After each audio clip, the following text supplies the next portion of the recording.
పురాణానాం ఆలయం కరుణాలయం నమామి భగవత్పాదం శంకరం లోకశంకరం. నమస్తే శారదాదేవి విశాఖపురవాసిని త్వామహం ప్రార్థయే నిత్యం విద్యాం శ్రియం చ దేహి. గత 4 ఏళ్ల నుంచి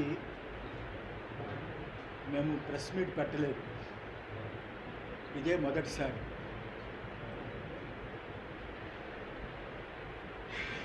ఈ ప్రెస్ మీటు సందర్భం ఇప్పుడు ఎందుకు పెట్టాల్సి వచ్చింది అంటే, మేము ఆదిశంకరాచార్యుల వారి యొక్క భాష్యాన్ని మాండూక్యోపనిషత్తు, తైత్రీయోపనిషత్తు, చాందోగ్యోపనిషత్తు తెలుగులో అనువాదం చేసి పుస్తకాలు ప్రింట్ చేసి ఇప్పుడు బ్రహ్మసూత్రాలు తెలుగులో అనువాదం చేస్తూ అది పూర్తయిన సందర్భంలో మధ్యలో ఒక్కసారి సింహాచలం దేవస్థానం క్రిందటి సంవత్సరం ఏదైతే ఉందో చందనోత్సవం, అప్పుడు జరిగిన ఘోరాతి ఘోరాన్ని అంతటి కూడా నేను అప్పుడు ప్రెస్లో మాట్లాడాను. ఆ తర్వాత పీఠంలో ప్రెస్ మీట్ పెట్టి ఇది మాట్లాడాను. ఎందుకు అంటే, ఎవరితోటి మాకు విభేదాలు ఉండవు, మేము స్వాములం, పీఠాధిపతులం, ధర్మం కోసమే పోరాడతాం. కానీ ఈరోజు ప్రెస్ మీట్ పెట్టింది ఎవరికి భయపడి కాదు, అది గుర్తుంచుకోవాలి. ఎవరికి భయపడి కాదు, వాస్తవాలు తెలుసుకోకుండా ఎవరెవరో కొత్తగా వచ్చిన వాళ్ళతో చేరి ఏదేదో తప్పుడు అభిప్రాయాలు వాళ్ళు చెబుతారని. ఎప్పుడూ స్వరూపానంద స్వామివారు ఒకలాగే ఉంటారు. చంద్రబాబు అంటే మాకు చాలా గౌరవం. రాజకీయ నాయకుల్లో ఆయనే ఇప్పుడు పెద్దవాడు. ఈ రాష్ట్రానికి పెద్ద దిక్కుగా అని పరిపాలన కొనసాగాలి అని, కుటుంబం బాగుండాలి అని, పరిపూర్ణమైన ఆయుష్ భగవంతుడు ఇవ్వాలి. ఈసారైనా దేవాదాయ ధర్మాదాయ శాఖ టీటీడీ చాలా గొప్పగా పరిపాలన జరగాలి అని మనస్ఫూర్తిగా ఆశీర్వదించడానికి ఈ ప్రెస్ మీట్ పెట్టారు. స్వామి, గత 5 ఏళ్లలో అధికార పార్టీ మంత్రులంతా పీఠం ఆశీస్సుల కోసం వచ్చిన వాళ్ళు స్వయంకృత అపరాధం జరగబోతోందని కానీ, వైసీపీ పార్టీకి నష్టం జరగబోతుందని కానీ ఇప్పుడు అదే ఈ రోజుల్లో ఎరుకు కంటే మరుపు ఎక్కువ. 2 రాష్ట్రాల నుంచి 7 గవర్నర్లు వచ్చారు. ఒక్క వార్షికోత్సవంలో Haryana governor, Punjab governor, Telangana governor, ఇక్కడ గవర్నర్లు వచ్చారు. హర్యానా ముఖ్యమంత్రి వచ్చాడు, కేసీఆర్ ముఖ్యమంత్రి వచ్చాడు, ఎంతోమంది ఇక్కడికి వచ్చారు. అలాగే కేంద్ర మంత్రులు వచ్చారు, ఎంతోమంది వచ్చారు. వైసీపీ మినిస్టర్లు, ఎమ్మెల్యేలే రాలేదు. వచ్చినప్పుడల్లా నేను చెప్పాల్సింది ఎప్పుడు కూడా నెగిటివే చెప్తాను. ఎప్పుడు పాజిటివ్ పోగొట్టడం అనేది ఆ లాలస విశాఖ శారదాపీఠానికి లేదు. ఇది ఎవరిని ఆశించదు. ఈ చెయ్యి ఎవరిని ఆర్జించదు. ఎప్పుడు ఎలా ఉందో పీఠము భక్తులతోటే పెరిగింది తప్ప రాజకీయ నాయకులతో పెరిగిన పీఠం కాదు ఇది. ధర్మం కోసం నిలబడాలి అని ఇది ఒక ఆధ్యాత్మిక పీఠం. నేను పీఠాధిపతిగా కూర్చున్నాను కాబట్టి ధర్మం కోసం చెప్పాలి, నాకు ధర్మం కాబట్టి చెబుతున్నాను. కానీ నేను మామూలు స్వామిగా ఉంటే ఇవన్నీ మాట్లాడేవాడిని కాదు. ఆయన ఈ రాష్ట్రాన్ని, ముఖ్యంగా దేవాదాయ ధర్మాదాయ శాఖ, టీటీడీ ఈ వ్యవస్థల్ని చాలా గొప్పగా పరిపాలించాలి. ఈ రాష్ట్ర ప్రజలకి, ఈ భక్తులకి చాలా భాగ్యమైన పరిపాలన అన్నట్టుగా చంద్రబాబు నాయుడు గారు, లోకేష్ గారు, అలాగే పవన్, వీళ్ళందరూ ప్రజలకి నచ్చేటట్టుగా పరిపాలించాలని మనస్ఫూర్తిగా ఆశీర్వదిస్తూ, చంద్రబాబు నాయుడు గారు చాలా కాలం రాజకీయాల్లో అనుభవజ్ఞుడు, 3 పర్యాయాలు ముఖ్యమంత్రిగా చేసిన వ్యక్తి. సెంట్రల్తో చాలా సంబంధాలు ఉన్నవారు, ఇప్పుడున్న ఈ క్లిష్ట పరిస్థితిలో ఉన్న ఆంధ్ర రాష్ట్రాన్ని రక్షించి ఆర్థికంగా చాలా గొప్పగా చేయగలరని భగవంతుడిని కోరుతున్నాము. ఆ రకంగానే అమరావతి రాజధాని ప్రకటించిన తరువాత అప్పుడు చంద్రబాబు నాయుడు గారు మేము కూడా విశాఖ శ్రీ శారదాపీఠం ద్వారా ఒక స్థలాన్ని కొన్నాము. ఆ రాజధానిలోనే చాలా గొప్పగా నిర్మాణం చేసి అక్కడ కూడా విశాఖ శ్రీ శారదాపీఠం, శ్రీశైలం, తిరుపతి, ఋషికేశు, కాశీ, అలాగే తిరువన్నామలై, ఇతర రాష్ట్రాల్లో చాలా చోట్ల ఉన్నట్లుగా, అలాగే మొన్న కోకాపేటలో హైదరాబాద్లో ప్రారంభించాము. అమ్మవారి గుడి అవుతున్నది. మేము కూడా మీ అందరికీ చెప్పాము ఒకసారి, ఇక నుంచి హైదరాబాద్లో మేము సెటిల్ అవుతాము, హైదరాబాద్ కోకాపేటలో ఉంటాము, పూర్తి అయిపోతుందని. అలా అన్ని చోట్ల కట్టినట్లు ఆ రోజుల్లోనే నిర్ణయించుకున్నాము అమరావతిలో శ్రీ శారదాపీఠం నిర్మాణం చెయ్యాలని. అది కూడా మంచి ముహూర్తాలు ఉన్నప్పుడు ప్రారంభిస్తాము. ఈ రకంగా విశాఖ శ్రీ శారదాపీఠం ఏ ప్రభుత్వం వచ్చినా నిష్పక్షపాతంగా మా అమ్మవారు, రాజశ్యామల అమ్మవారు అనుగ్రహం పరిపూర్ణంగా ఉన్నట్టు ఆశీర్వదిస్తాము. అమ్మవారి అనుగ్రహాన్ని వాళ్ళు కలిగేటట్టు ప్రార్థిస్తాము. ఎప్పుడులాగే యజ్ఞాలు, హోమాలు చేస్తాము. ఇప్పుడు ఎందుకు చెప్పవలసి వచ్చిందంటే ప్రమాణ స్వీకారము ఎల్లుండి ఉంది కాబట్టి మేము కూడా ఋషికేశ్ చాతుర్మాస్యానికి వెళ్ళే సమయం ఆసన్నమైంది. మళ్ళా 3-4 నెలలు తిరిగి ఆంధ్ర రాము కాబట్టి ఏ రోజు వెళతామో ఇంకా నిర్ణయించలేదు. కాబట్టి ఈరోజు మంచి రోజు. ఈరోజు ఈ ప్రెస్ ద్వారా అందరికీ తెలియచేయాలని ఈ ప్రెస్ మీట్ ఏర్పాటు చేశాం. ఏమంటే ప్రశ్న అడగచ్చు.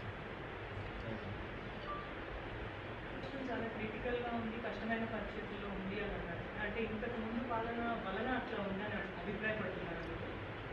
నేను ఏ రోజు కూడా నా జీవిత చరిత్ర 30 సంవత్సరాలు పీఠాధిపతిగా ఉండి ఈ రోజుకి 30 సంవత్సరాల్లో పరిపాలన విషయంలో నేను ఎప్పుడు మాట్లాడలేదు. ఎప్పుడు ఏ ప్రభుత్వంలో కూడా కలుగు చేసుకోలేదు. ఆ రోజుల్లో చంద్రబాబు నాయుడు గవర్నమెంట్ చూశాను, కొత్తగా వచ్చిన రోజుల్లో. తర్వాత రాజశేఖర రెడ్డి గవర్నమెంట్ చూశాను, కిరణ్ కుమార్ రెడ్డి, రోసయ్య, మళ్ళా చంద్రబాబు, మళ్ళా జగన్మోహన్ రెడ్డి. ఏ పరిపాలనలో కూడా నేను పరిపాలన విధానంలో ఎప్పుడు కూడా తలదూర్చలేదు. ఇది మీరు గుర్తుపెట్టుకోవాలి. నేను దేవాదాయ ధర్మాదాయ శాఖ టీటీడీ వరకే పరిమితమై, ముఖ్యంగా ముహూర్తాలు నాకు అదృష్టమో దురదృష్టమో తెలియదు, కానీ తెలిసిన దాన్ని ఉన్నది ఉన్నట్టుగా డైరెక్ట్గా చెప్పడం అలవాటు. లౌక్యం పెట్టడం తెలియదు. ఎప్పుడు కూడా అలా తప్పులుంటే చెప్పడమే అలవాటు. ఉదాహరణకి శ్రీశైలం ఏదైతే ఉందో ఆ శ్రీశైలం కుంభాభిషేకం చెయ్యొద్దని చెప్పింది నేను, దక్షిణాయనంలో చేయకూడదు అని ఆపింది నేను జగన్మోహన్ రెడ్డి గవర్నమెంట్లో. ఆపితే కోర్టుని మేనేజ్ చేసి ఉత్తరాయణం వచ్చింది కదా చేశారు. మాఘమాసం ఉత్తరనాసహ అని ఉంది ఆగమంలో, శైవాగమంలో. మాఘమాసంలో శైవాగమంలో శ్రీశైలం కుంభాభిషేకం చేయకూడదని ఉంది. అది జగన్మోహన్ రెడ్డి గవర్నమెంట్లో దేవాదాయ శాఖ రాసి పంపించాం. ఇంకా చాలా ఉన్నాయి ఇందులో. రాజులకి పుత్రుడంటే రాష్ట్రమే కదా. ఈరోజు ఏం జరిగిందో మీరు చూశారు. సింహాచలంలో ఆ రోజు ఎలా మాట్లాడానో చందనోత్సవంలో మీరు చూశారు. అది తిరుమల తిరుపతి దేవస్థానంలో జరిగిన వెంకటేశ్వర స్వామి నిత్యం వందలాది సంవత్సరాలు, వేలాది సంవత్సరాలు జరిగే అన్నప్రసాదాన్ని తృణధాన్యంతో మార్చినప్పుడు కూడా నేను విభేదించాను, లెటర్ రాశాను. అందువల్ల ఈ స్వరూపానంద ఏ గవర్నమెంట్ వచ్చినా,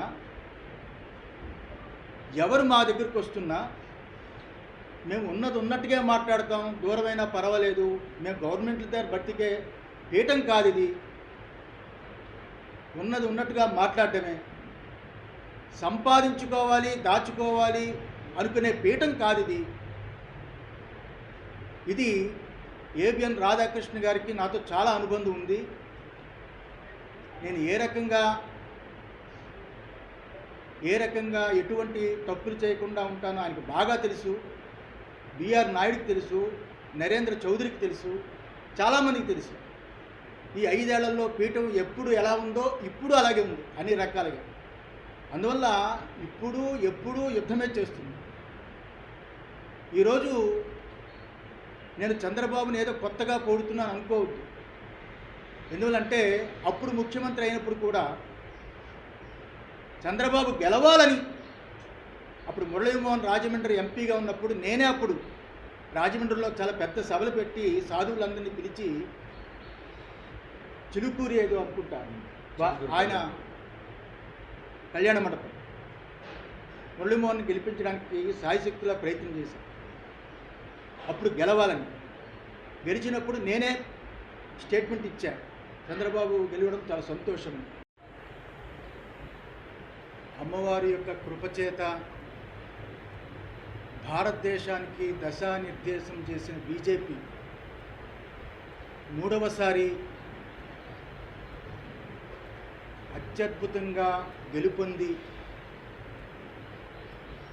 కాశీ, అయోధ్య, అలాగే ఉజ్జయిని అనేక క్షేత్రాల్ని, అలాగే ఉత్తరాది అంతా గొప్ప రోడ్లు, కేదారు, బద్రీ, గంగోత్రి ప్రాంతాల్లో భక్తులు బాగా ప్రశాంతంగా వెళ్ళేటట్టు వెడల్పమైన రోడ్లు ఏర్పాట్లు చేసిన మోడీ